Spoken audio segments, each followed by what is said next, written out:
Hello, hello. Welcome back to another weekly episode of Weddings Unscripted with Ginny and Kristin. I feel like I always start off by waving like this. It's like my go-to. I know. All the Hi. hands, all the hands. We could do the Charlotte wave. Oh, that's from true. the royal wedding. Now the royal wedding has happened. We Yeah. can work on this. I'm still on the royal wedding high. We could have done a whole episode about I know. We probably could still squeeze one in sometime. Yeah, but people still watch it. I don't know. I feel like I'm over it now. Like I took on all the information for a straight day about it. Now I'm like, all right, I'm good. I'm good for a while. But you know what's getting me is all the clips of Diana and the boys when they were kids. Yes. Because all of those have been resurrected. And as a boy mom, I'm like, I can't do this. All the tears. I'm like, today I was thinking, I'm not doing enough to leave a legacy. Yeah, really, I was like, that's your takeaway. I've got to make more. My legacy needs to be so much bigger. Yeah, like with, as a mom with my kids, like I got to like make this more here. Oh my gosh. So anyway, back to why we're here, and it has nothing to do with the royal wedding. It has everything to do with how to get the most out of Facebook groups. Yes. We polled our group recently, our Wedding Business Bosses group, if you're not in there, and asked what people were struggling with. And so many people said that they didn't know how to get the most out of Facebook groups, which kind of I get. And it also took me aback because Facebook groups have been around for so long now. A lot of people are like, are they dying? No, they're still very relevant. You just have to know how to use them right. So Kristin and I are going to talk about how you should be utilizing your Facebook group as a business owner, specifically as a wedding business owner. And don't worry, we'll keep this one quick. And I think the struggle comes from because everyone kind of got into this, all the groups sort of shut down the promotional stuff, which we'll talk about in a minute. And so I think now everyone's at this point, they're like, well, if I can't promote my business in the Facebook group, how do I use them? Well, there are ways. There are ways. Yes. Just because you can't go in there and spam the heck out of them, which doesn't work anyway in any capacity of marketing. Like nobody wants to be spammed. We see you spamming. Yeah. So okay. If that's your plan, or you're all bummed out because you're like, well, I can't spam my stuff everywhere, so what's the point? Well, you shouldn't be spamming your stuff everywhere anyway. Right. And we know your ulterior ways of spamming too. Yes. There's some, not in our group, but in another big group I'm in. I'm not going to call them out here. But the depths that they go to abide by the rules, but still make sure their product is front and center all day, every day, just blows my mind. Blows my mind. So, hey, it's working. I'm just saying. Got your attention. Well, I side-eye it, but whatever. Exactly. Anyway, so Facebook groups, first of all, how many are you in? Oh, that's a good question because, it's a lot of noise if you're in 500. Yeah, I mean, when these groups started, I would like to say that I helped pioneer the Facebook group world.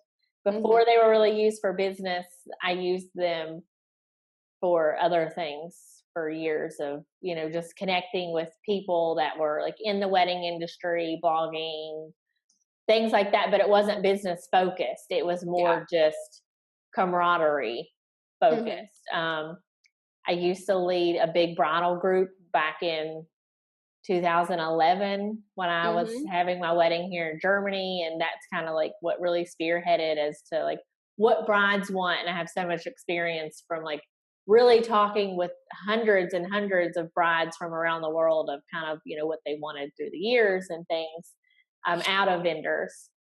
And then business groups happened, and I was in a couple, and I was like, oh, this is great. And then everyone started making groups. Everyone had a Facebook group. Yeah, us included.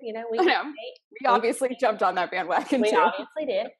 But a lot of big ones have really shut down, like Being Boss, and things like that. And I think it just really gets hard. I mean, I used to help run the Savvy Business Owners Facebook group with Heather for the first 2 years.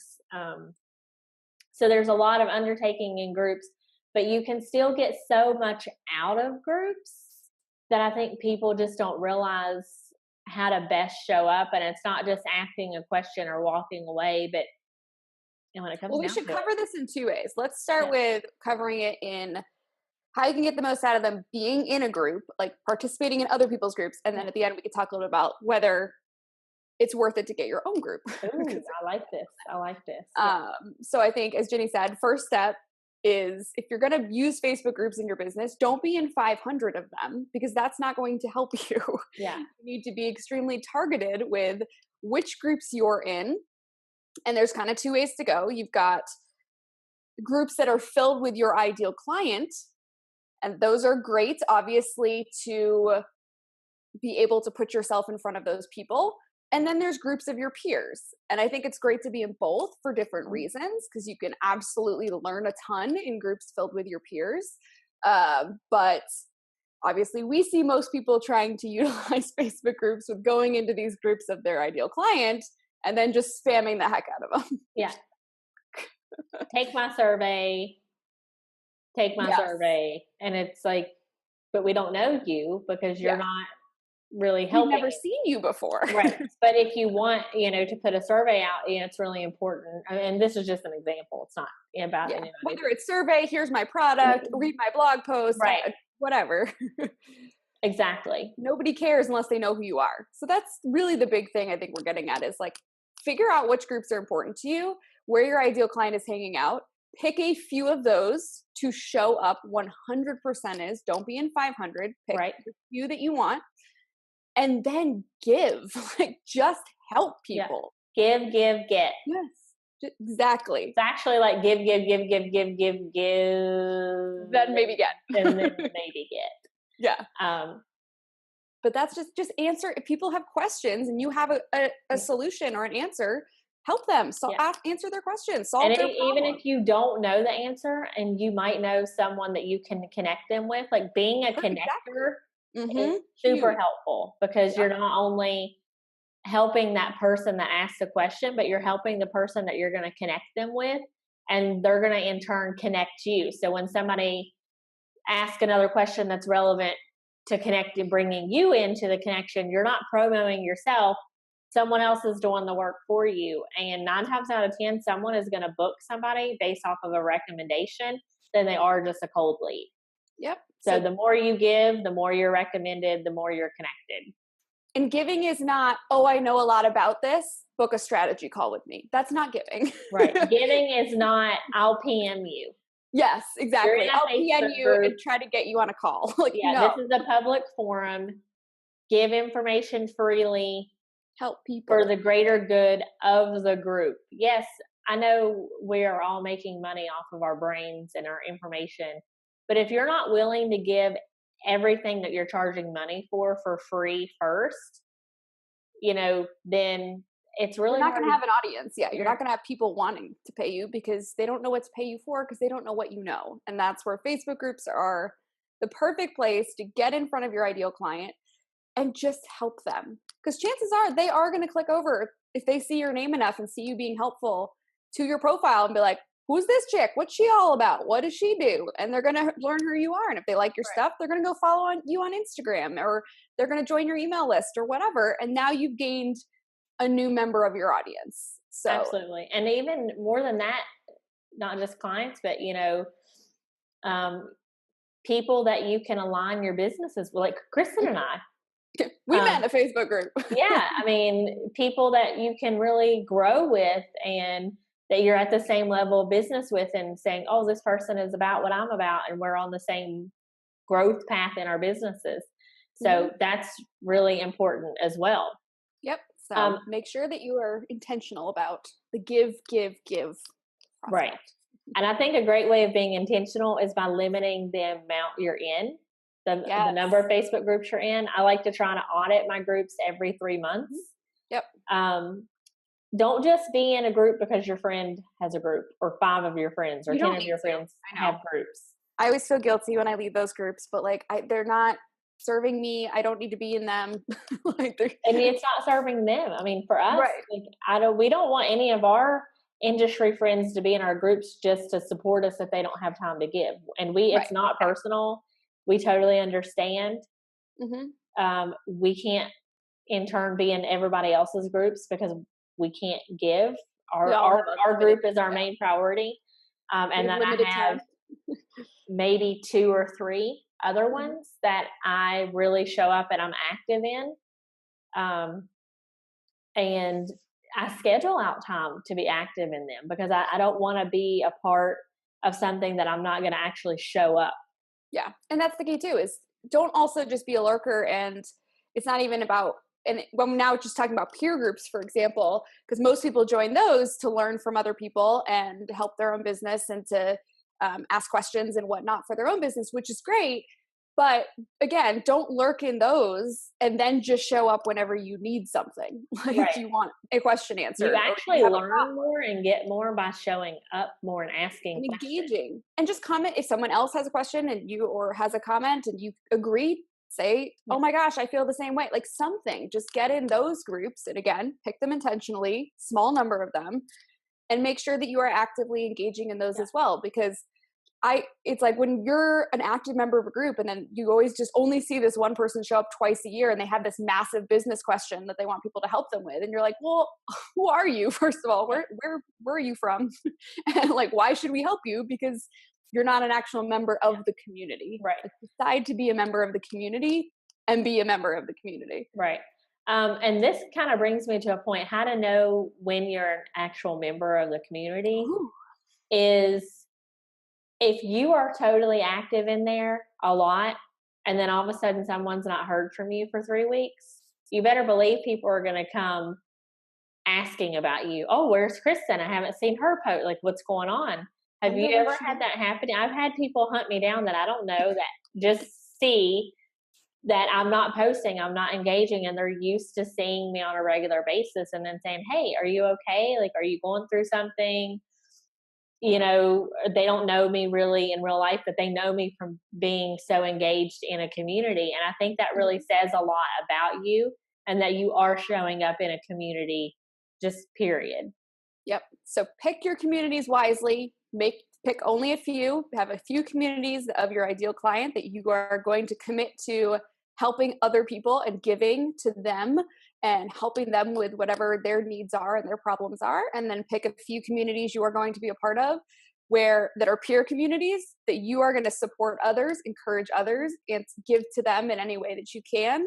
And then just focus on those. And that's going to be huge for your business. So that's kind of that piece. And then real quick, touching on the other side, because a lot of people then decide, oh, well, I guess I need to have a Facebook group of my ideal client, which absolutely, it's a wonderful way to get a group of your ideal clients in one place so that you can talk to them and you can access them. However, I think people forget, one, Facebook groups are a lot of work. They take a lot of time. You don't just set them up and then just be like, fill them with people that are your ideal client and then be like, all right, everyone, now pay me for stuff. Like, that's not how it works. Once again, I think the give forever, and then maybe get mentality works where you're going to have to give to your group, show up in your group all the time before you ever ask for anything from any member of your group. Absolutely. So I think that's something you have to consider, is how much time am I willing to invest in this? It is a marketing opportunity, but just like any marketing opportunity, you are going to have to be consistent and you're going to have to show up and you're going to have to invest time. And remember, business is all about relationships. Yes. So are Facebook groups. You know, so make sure that's your intention. Yeah. Am I forming this group to form solid relationships, or am I forming this group so I can just spam my stuff to people? Right. What's your answer? So we would like to encourage you today. Yes. Do a Facebook group audit. Eliminate the ones that and be real. As real as going through your closet that you know you're not wearing those jeans from 5 years ago, girl. Okay. Good way. It's a good analogy. Yeah. Be real with your audit, and then really make a point to show up. If consistency is key with anything, working out, content creation, make a point to give it your all in your top 2-3 groups for the next 30 days and really see how that helps turn your relationships around in the groups. Absolutely. Yeah. Absolutely. And always respect the rules of the group, guys, because, they were not, someone did not put, they did not put their blood, sweat, and tears into creating a Facebook group and cultivating an audience so you can just show up there one day out of nowhere and take advantage of them. Like that is and every group rules are different. I'm in groups that accept promos. I'm in groups that, do different things all the time. And I think it's good to be in a variety of groups, not a bunch of the same similar type of groups. That's true too. Yeah. You don't want if you choose 3, let's say peer groups to be a part of, if you're looking at like, who else is in this group? If it's the same 100 people in all of them, like that's not serving you either. Right. So try to mix it up. Absolutely. Mix it up. So. Well, I hope that was helpful to everyone, that now you can go forward and utilize Facebook groups in a way that's actually productive and helpful to your business. And it doesn't annoy the crap out of everybody. And if you're looking for a great Facebook group for your wedding business, we got one of those. We got one. Yeah. Wedding Business Bosses on Facebook. Just go to weddingbusinessbosses.com to get access to the group. And we have a lot of fun stuff in there if you're already in the group. When you do your audit, we hope you'll stay. But if you are here and you really don't have the time to show up, you can exit to the right, to the left. I don't know. If you haven't been in our group or opened our group in a year, we're okay if you leave. Like, we're good. We love you, but like, we get it. Like, you can't be in all the groups. And we would rather have more engaged. We'd rather have people in our group that want to be a part of that community and want to engage with that community. And so we have no hard feelings. Absolutely. So we will catch you on a next episode of Weddings Unscripted. Bye, guys. Bye.